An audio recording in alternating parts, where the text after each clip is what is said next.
언제, 어디서부터 안식일에서 주일로 바뀌었느냐. 그 최초로 추정하는 것이 이 안디옥 교회예요. 안디옥 교회에서부터 시작되었을 것이다. 이유는 뭐냐면은 지금까지는 뭐예요? 다 유대인이기 때문에 안식일을 지켰단 말이에요. 근데 지금 이 안디옥은 이방 지역이에요. 안식일을 안 지킨단 말이에요, 여기는. 여기는 뭐를 지키냐? 로마 사람들이기 때문에 일요일을 지키잖아요. 그러니까 안식일을 아닌 일요일 날 예배를 드리면서 이러한 구분이 명확히 되기 시작하지 않았겠냐. 이렇게 학자들도 추정을 하고 있습니다. 안디옥 교회의 특징을 좀 더 살펴보도록 하겠습니다. 20절입니다. 그 중에 구브로와 구레네 몇 사람이 안디옥에 이르러 헬라인에게도 말하여 주 예수를 전파하니. 안디옥 교회는 피난민 교회예요. 그러니까 예루살렘에서 신앙의 자유를 찾아 안디옥까지 피난을 왔습니다. 신앙 때문에 직장을 그만둔다. 신앙 때문에 고향을 떠난다. 사실은 어려운 거죠. 그죠? 내 신앙 때문에 그 직장을 포기한다. 신앙 때문에 고향을 떠난다. 사실은 어려운 겁니다. 그런데 이들은 신앙 때문에 고향 예루살렘을 떠나서 이 안디옥까지 오게 된 사람이더라. 그런 얘기입니다. 두 번째로 또 이 사람들은 지금까지는 유대인에게만 복음을 전했습니다. 그러니까 안디옥의 유대인들의 특징이에요. 그 사람들은 어디든지 가면은 반드시 뭐를 짓느냐 하면 회당을 지어요. 그리고 거기에 모인단 말이에요. 안디옥에도 와서 유대인들은 회당을 짓고 거기에서 모였던 거예요. 그러니까 이 예루살렘에서 피난을 나왔던 기독교인들이 어디를 들어간 거냐?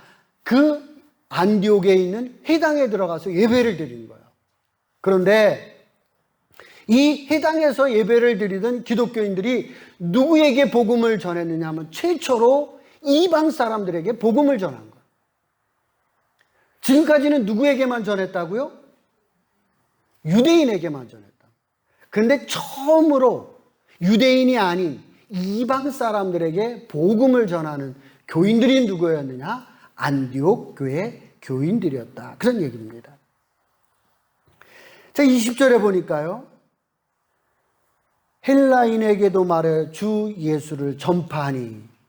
안디옥 교회 성도들은 피난 와서 유대인에게도 복음을 전했고 누구에게도?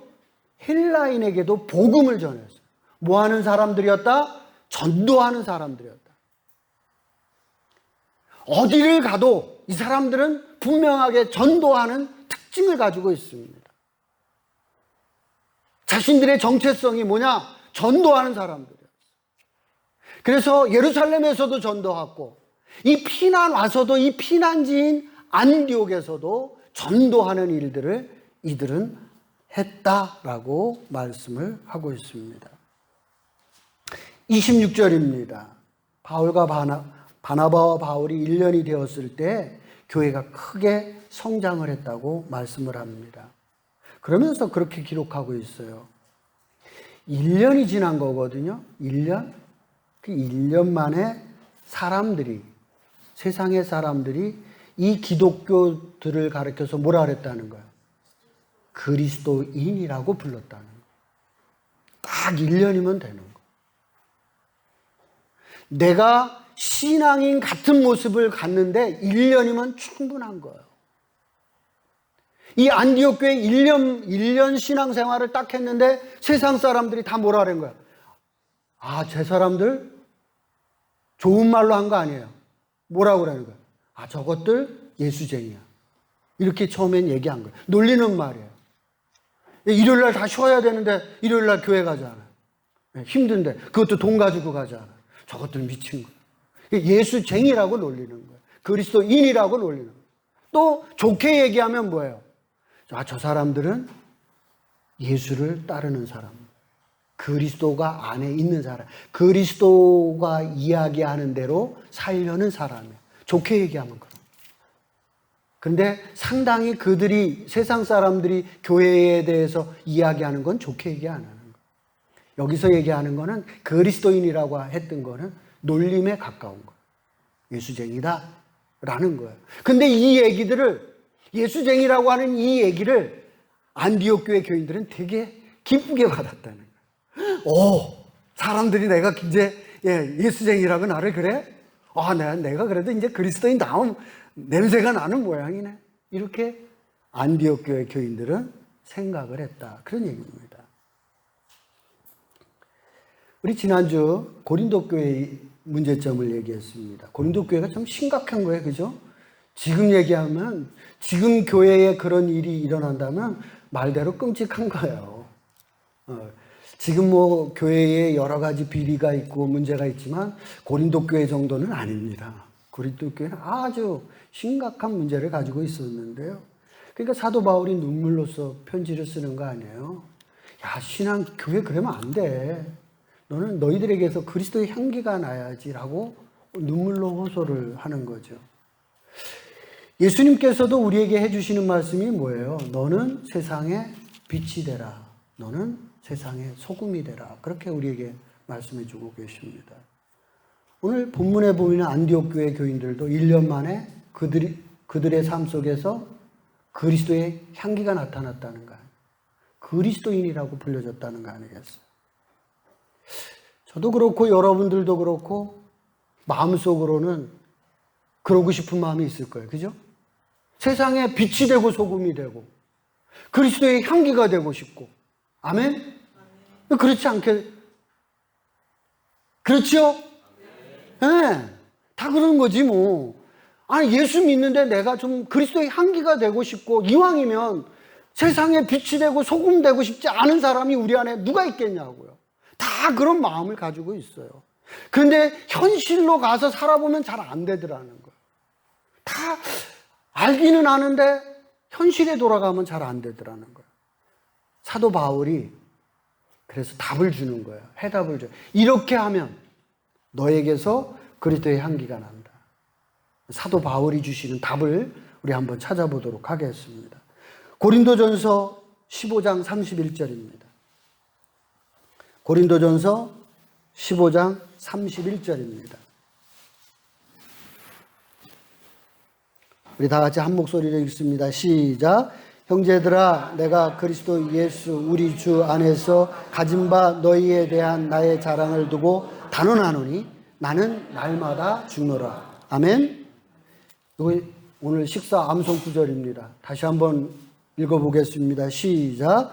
형제들아, 내가 그리스도 예수 우리 주 안에서 가진 바 너희에 대한 나의 자랑을 두고 단언하노니 나는 날마다 죽노라.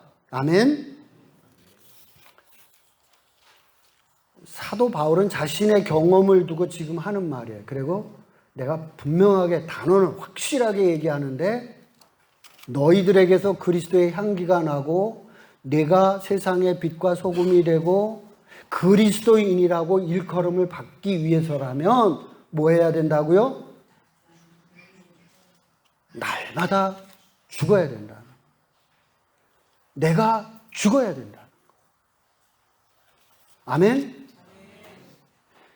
여러분 안에, 배 안에 우물이 한가득 있습니다. 저는 그 장 청소하면서 놀래요. 아, 내 안에 이렇게 많은 게 있나? 어마어마한 양이 우리 배 안에 있습니다. 그죠? 이 배 안에 있는 게 얼마나 냄새가 지독한 거야. 그러니까 나는 가만히 있으면 사실은 나는 냄새나는 사람.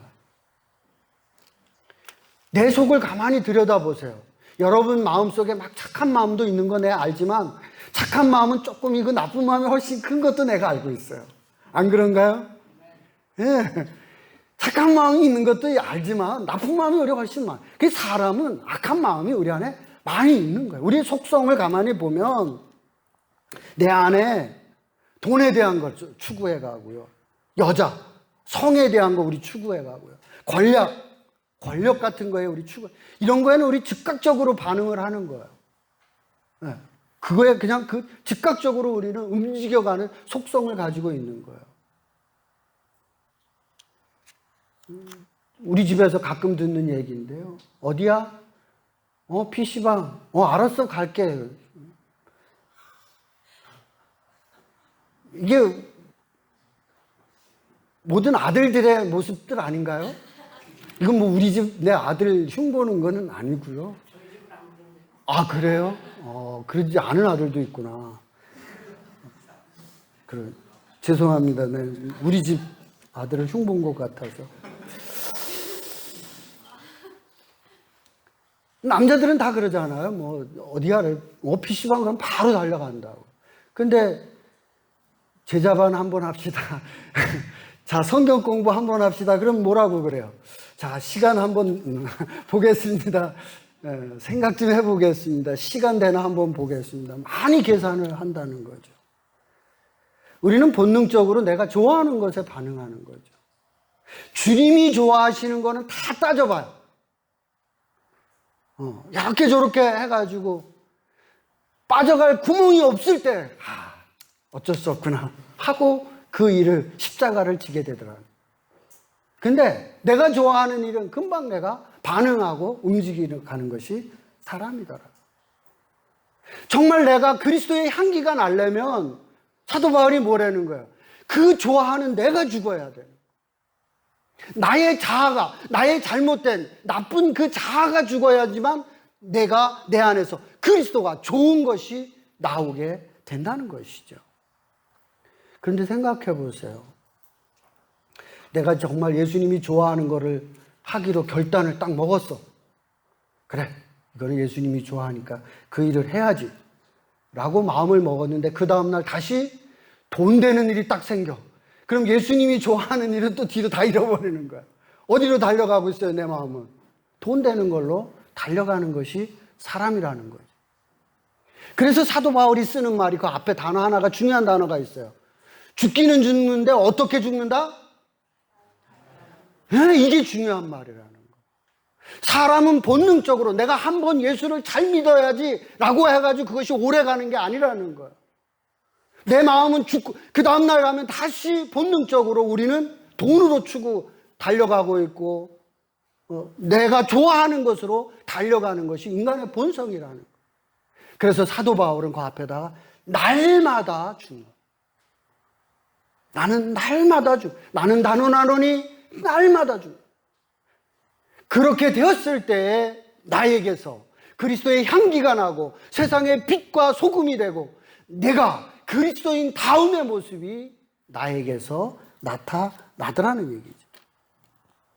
예수님께서도 이와 똑같은 말씀을 우리에게 해주셨습니다. 한 알의 밀알이 땅에 떨어져 죽지 아니하는 한 알 그대로 있고 죽으면 많은 열매를 맺느니라. 내가 죽어야만 거기에서 많은 열매가 맺히는 거지. 죽지 않고 가만히 있으면 한 알 그대로 있다는 거예요. 내가 죽어야만 많은 열매를 맺을 수 있다. 이게 같은 말이란 말이에요. 여러분들에게서 내가 죽고 예수가 사는 일이 나타나기를 주의 이름으로 축원을 드립니다. 내가 죽고 내 안에서 예수님이 살아나면, 예수님이 움직이기 시작하면 내 삶의 변화가 시작이 됩니다. 내가 죽고 예수로 살았을 때, 예수님이 움직였을 때 나타나는 현상인데요. 아마 경험하신 분들이 있을 거예요. 어떤 일들이 벌어져요? 내가 죽고 예수가 살아 움직이기 시작하면 내가 내 마음에 평안이 옵니다. 기쁨이 와요. 이것이 내가 죽고 예수로 사는 사람들에게 나타나는 첫 번째 현상이에요. 기뻐요, 그냥. 네, 편안해요. 돈이 없는데도 좀 편안해요.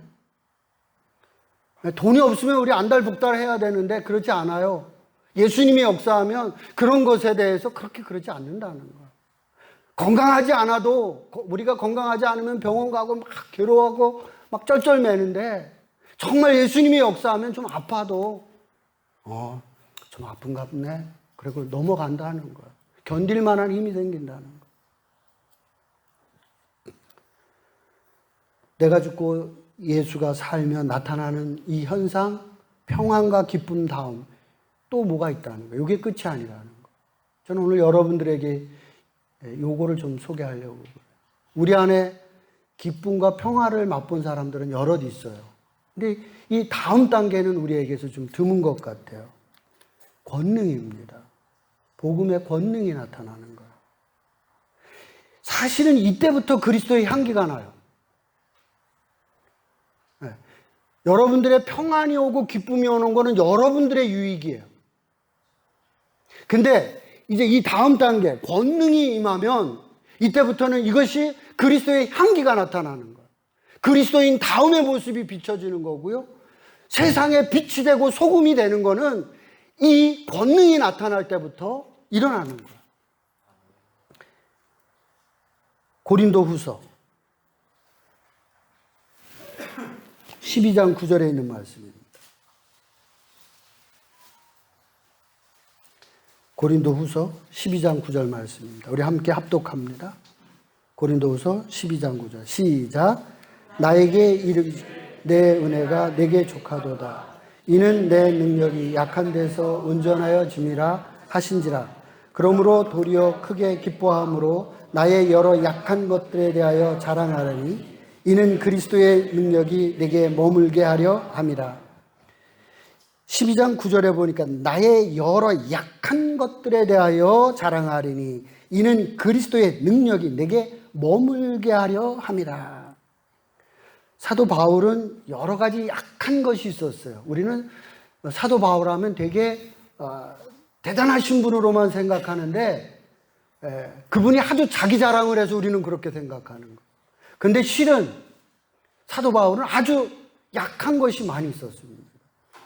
그분은 첫 번째로 몸이 안 좋으셨어요. 정말 몸이 너무 안 좋아서 여행하기에 적합한 형이 아닙니다.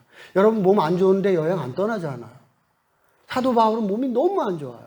그래도 선교 여행을 나가시는 거예요. 2만 킬로 정도를 걸어서 배 타고 다니셨어요. 2만 킬로.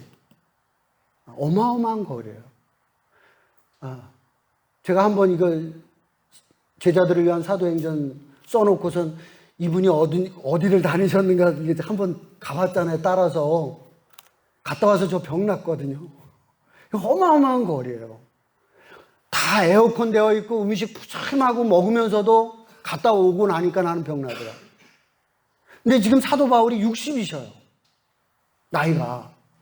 옛날에 60이면 뭐예요? 할아버지셔요. 그분이 자기의 몸도 안 좋은데 2만 킬로나 되는 그 넓은 곳을 그분은 여행을 나가신다는 모습을 보게 됩니다. 젊은 사람도 이거 못하는 거예요. 근데 사도 바울은 했습니다. 그리고 자랑하는 거예요. 건강한 사람도 못하는데 했다는 거예요. 이 비결이 뭐예요? 사도 바울의 이 비결을 자랑하려고 자랑하는 게 아니라 이 비결을 자랑하고 싶은 거예요. 이게 가능하게 된 비결이 뭐라는 거예요? 내가 건강해서 이게 가능했다는 거예요? 그게 아니라 내 안에 계신 누가? 그리스도께서.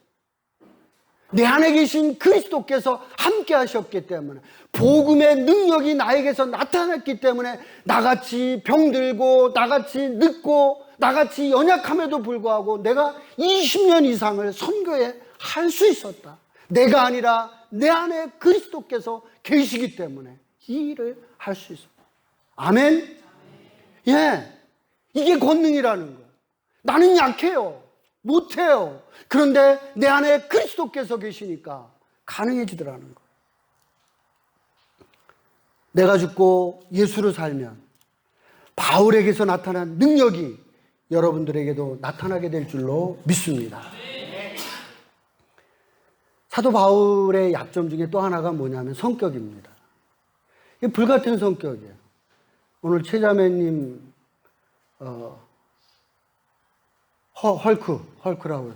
근데 이게 최자매님 흉보려는 거 아니에요. 오늘 설교 본문이 원래 쓰여 있는 거예요. 불같은 사도 바울의 성격이 불같았다는 거예요. 그래서 이 가까이에 있었던 바나바가 친하잖아요. 그런데 바나바도 등졌어요. 마가도 떠났잖아. 사람이 불같으면요, 따뜻하니까 가까이에 사람 모이지 않습니다. 불같기 때문에 될까봐 다 도망가는 거예요. 사도 바울이 너무 불같으니까 바나바도 떠나고 마가도 떠나는 거예요. 근데 성경을 자세히 읽어보세요. 바울 옆에 항상 사람들이 끊었잖아요. 계속 모이고 있는 걸 보게 돼요. 그 말은 뭐냐면 사도 바울의 이 불같은 성격이 변했다는 거예요. 사람이 변하지 않으면 사람은 떠나는 거예요. 여러분들 친구들 사이 관계들이 있잖아요. 친구들 중에 영 마음에 안 드는 친구들 있잖아요. 그래서 친구니까 어쩔 수 없이 만나는 거예요. 근데 10년쯤 지나서 보세요. 내 마음에 들지 않는 사람은 그 자리에 없어요. 나만 그 사람이 싫은 게 아니에요. 다른 사람들도 다 알아요. 그러니까 그 사람 다 피하는 거예요. 사람은 누구나 그런 거예요. 불같은 사람, 좋아하는 사람은 아무도 없는 거예요. 사도 바울이 불같았던 분이에요. 그런데 계속해서 사도 바울 옆에는 여러 사람이 끊이지 않았던 걸 보게 됩니다. 그거는 뭐냐? 사도 바울에 바뀌었다는 거예요. 사람이 바뀐 거예요.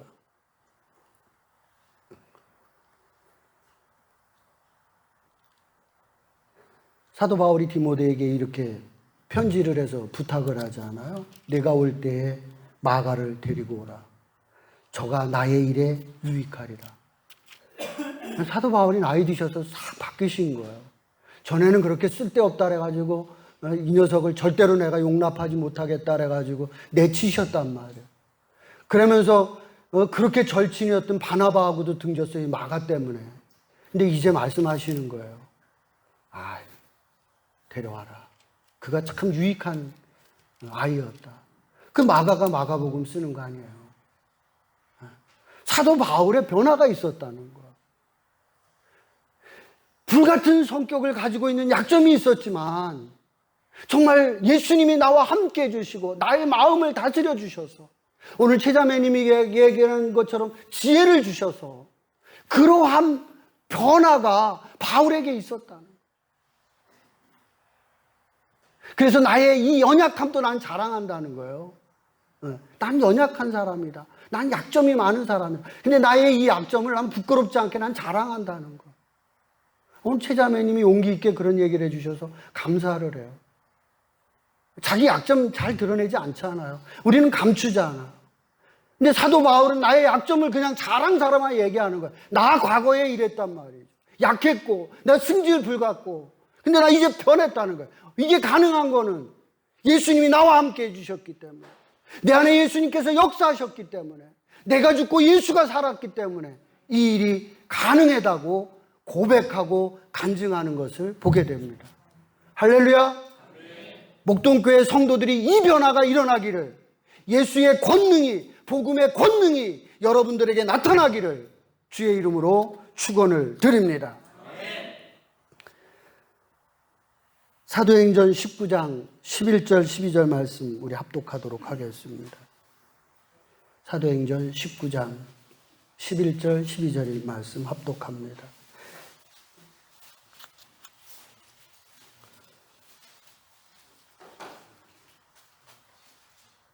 시작. 하나님이 바울의 손으로 놀라운 능력을 행하게 하시니 심지어 사람들이 바울의 몸에서 손수건이 앞치마를 가져다가 병든 사람에게 얹으면 그 병이 떠나고 악기도 나가더라. 아멘. 사도 바울은 자신의 몸도 부실했던 분이에요. 자신의 몸도. 내 몸 하나 건수하기도 힘드셨던 분이 사도 바울이셔요. 근데 그분이 손을 얹어서 안수하면 병든 사람이 고침을 받더래요. 뿐만 아니라 그 사도 바울의 몸에 걸치고 있던 손수건이나 앞치마를 가져다가 그냥 아픈 사람한테 덮어도 그 사람에게 병이 났더래요. 신기하지? 네. 누가는 의사예요. 바울을 따라다녔던 누가는 의사예요. 누가가 고쳤다라면 의사가 고쳤으니까 이해가 되지만 바울은 의사가 아니에요. 그러면 누가 이런 놀라운 역사를 지금 하고 계시는 거예요? 바울 속에 계시는 누가? 그리스도께서. 복음의 능력이, 이러한 놀라운 능력이 나타나게 된 줄로 믿습니다. 여러분이 죽고 여러분의 그 죽은 자리에 예수님이 계셔야 돼요. 그게 그리스도인이라는 거. 내 안에 그리스도가 있다. 크리스찬. 그리스도가 있는 사람.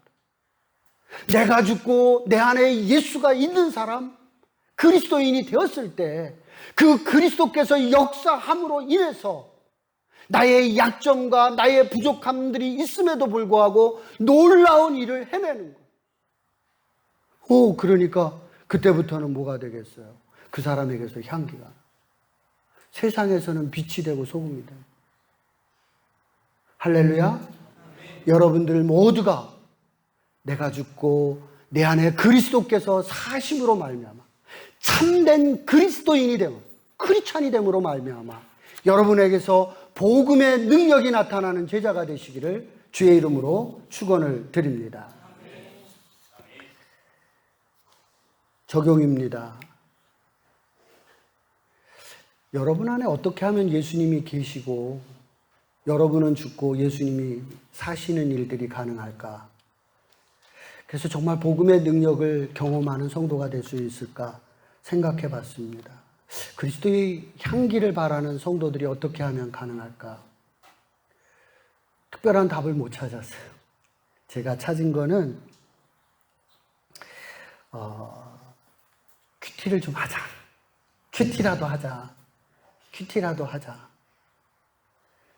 큐티에 거기에 보면은 댓글 쓰잖아요. 댓글 한 번 쓰려면 그래도 몇 번 생각하지 않아요. 예수님 생각하지 않아. 이 말씀이 뭔지를 생각하지 않아. 좀 우리가 자꾸만 내 안에다 예수님의 말씀을 좀 담아보자. 이번 주 과제예요. 여러분 모두에게 드립니다. 큐티가 올라갈 텐데 반드시 다 댓글을 다십시오. 목적은 그거예요. 여러분들이 말씀을 좀 생각하고 예수님을 생각하고 이번 주 설교가 크리스찬이야.